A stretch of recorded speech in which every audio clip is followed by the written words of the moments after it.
Mehmon stoliga mos, juda ham chiroyli, mazasini aytmaysizlarmi? Вообще zo'r. Xullas, chiroyi bilan ko'zni, mazasi bilan dilingizni rom qiladigan ajoyib porsionli desert tayyorlaymiz.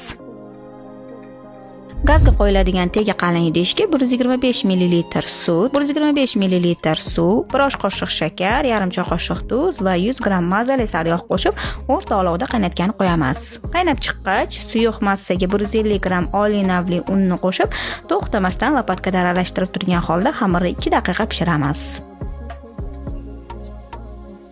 Pishgan xamirni boshqa idishga bo'shatib, ozgina sovutib olishimiz kerak bo'ladi. Endi xamirga 5 ta tuxumni bir donadan qo'shib, har birida yaxshilab birlashgunicha aralashtiramiz. 5-tuxumni idishga chaqib olib, oz-ozdan qo'shish lozim, chunki tuxumlarning katta kichikligi har xil bo'ladi. Tuxumni ozginadan qo'shib, xamirga kam yoki ko'p ketishini shunda kontrol qilishimiz mumkin. Tayyor xamirimiz napatkadan xuddi ko'rsatayotganimdek zo'rg'a oqib tushadigan quyuqlikda bo'lishi kerak.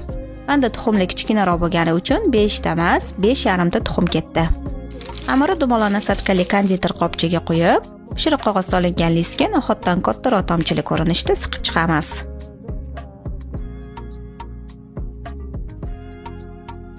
Uchli chiqib qolgan joyini barmog'imizni qo'llab to'g'rilab qo'yishimiz kerak.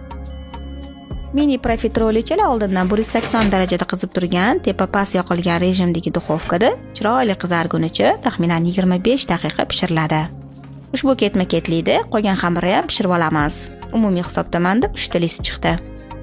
Endi navbat mazali kremga. 400 g muzdek qaymoqga 250 g muzdek quyiltirilgan sut va 1 choy qoshiq vanilin shakarini solib, mikser izlari tushguncha ko'pirtiramiz. So'ng 200 g 15-20% yaxshi smetanani qo'shib, yana nomiga mikserlaymiz. Tayyor krem mana shunaqa quyilib ketmagan konsistensiyada bo'lishi kerak. Kremga tayyorlab olgan mini profiterolechalarimizni aralashtirib, marojniy yoki mana shunaqa martinka idishlariga joylashtirib chiqamiz.